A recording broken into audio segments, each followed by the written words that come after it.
On connaît tous la Seconde Guerre mondiale, les nazis, les Américains en Normandie, les Russies qui déboîtent tout, mais jamais on ne parle de la Finlande, ce merveilleux petit pays de Scandinavie qui est frontalier de la Norvège, de la Suède et de la Russie. D'ailleurs, saviez-vous que ce pays avait compté dans ses rangs le meilleur sniper du monde?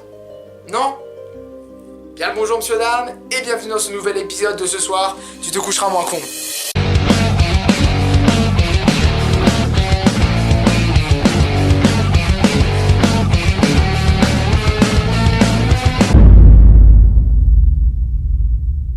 Nous sommes en 1905 dans la petite ville de Rautjärvi, en Finlande, à 500 km du front russe. Je m'excuse pour ma prononciation russe qui n'est pas du tout bonne, étant donné que je parle pas un mot de russe, à part da et vodka. Dans ce lieu naît un enfant qui sera très bientôt nommé Simo Häyhä. D'ailleurs, durant son enfance et jusqu'à approximativement ses 20 ans, Simo va s'entraîner au tir au fusil dans la ferme de ses parents. Et le bougre va y acquérir un certain talent, à tel point que 20 ans plus tard, en 1925, ce dernier va rejoindre le service militaire finlandais pour y recevoir un entraînement assez poussé en termes de maniement des armes et de tir en conditions réelles de combat. Et suite à cela, le jeune Simo Häyhä va alors intégrer la garde nationale finlandaise.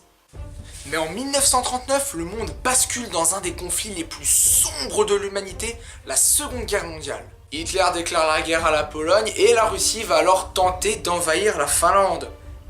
Ce qui plaît pas trop aux Finlandais, on va pas se mentir. Qui plus est, les Russes vont attaquer ce pauvre pays avec 800 000 hommes, 4 000 avions et 3 000 chars, contre 125 000 fantassins du côté finlandais, 130 avions et le nombre incroyable, exceptionnel, que dis-je, gigantesque de 30 chars.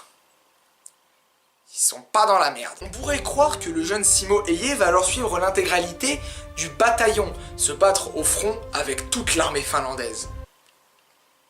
Mais non. Simo va juste complètement dégager du groupe et aller s'installer tout seul en race campagne finlandaise. Il va y mener sa propre guerre.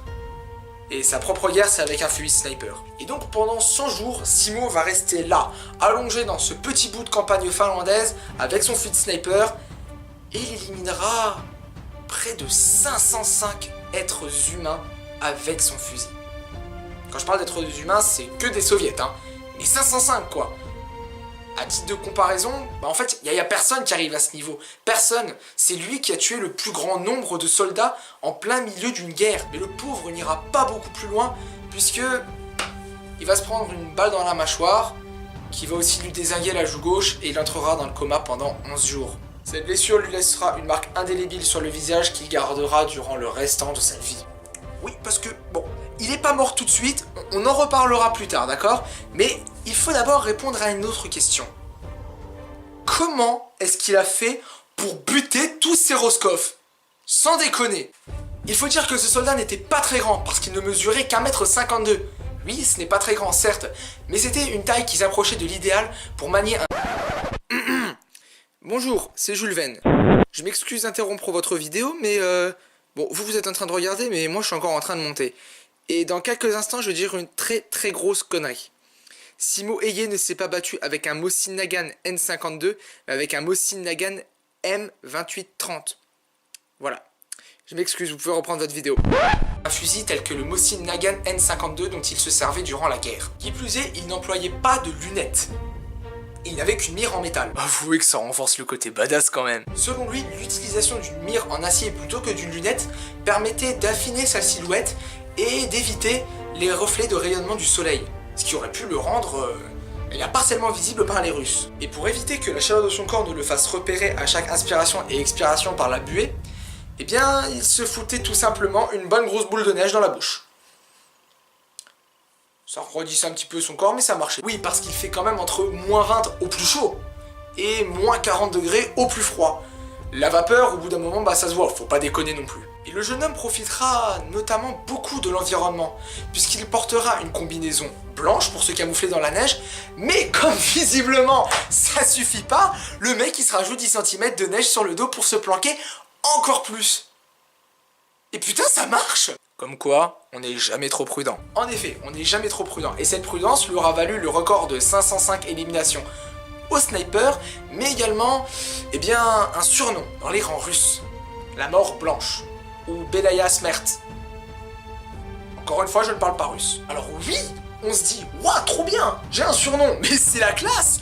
Oui, pour toi c'est la classe, mais en face c'est les Russes, et ils disent waouh le mec, putain, il est quand même vachement fort. Qu'est-ce qu'on va faire? Eh ben, on va le buter, tiens. Et pour le buter, eh bien les Russes auront mis le paquet. Et quand je dis le paquet, c'est le paquet. Ils auront ramené des snipers, ils l'auront bombardé, et ils auront envoyé l'infanterie.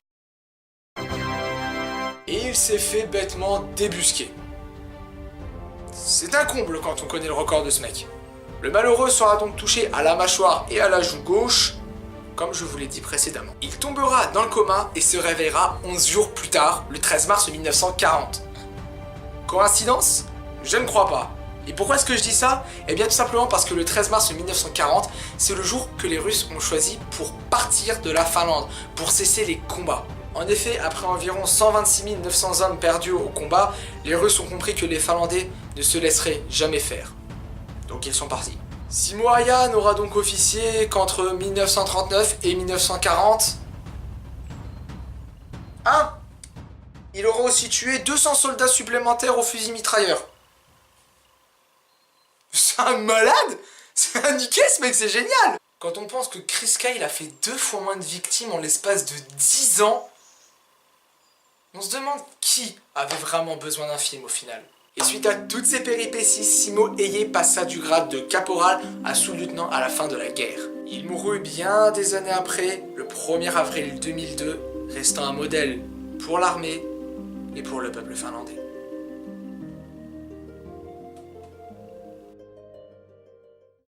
Voilà, c'est ici que cet épisode s'achève. J'espère que vous l'aurez apprécié. N'hésitez pas à mettre un pouce bleu si vraiment vous l'avez kiffé, à vous abonner et n'oubliez pas la cloche. Ça, c'est très important, la cloche. Si vous voulez voir toutes les vidéos à partir du moment où elles sortent, ça devient presque plus important que de s'abonner maintenant. N'hésitez pas non plus à mettre un commentaire. Ça aussi, ça me fait beaucoup plaisir de lire vos commentaires, même si pour le moment je débute, donc il n'y en a pas forcément beaucoup. Que ce soit une critique positive ou une critique négative, je l'accepterai. Ne mettez pas un commentaire pour me dire « Ouah, ta vidéo est trop géniale !» Enfin, quoique si, ça passe. Mais ne mettez pas un commentaire pour me dire « Oh, ta vidéo, c'est de la merde !» sans aucune argumentation. Encore une fois, c'est débile, c'est bête et c'est juste fait pour blesser. Et surtout, n'hésite pas à partager cette vidéo à tes amis et aussi aux membres de ta famille et pourquoi pas même à des gens que tu connais pas. Pourquoi? Parce que ça me permettra d'avoir encore plus d'abonnés potentiellement. Et plus j'ai d'abonnés, plus je suis content et plus ça me conforte dans mon travail parce que je me dis que ce que je fais, bah, ça intéresse des gens et donc forcément, c'est bien. On se retrouve bientôt pour une prochaine vidéo. C'était Jules Verne. Ciao, bye! On va mettre bien ma coupe de cheveux. Voilà. T'es sexy ou t'es pas sexy?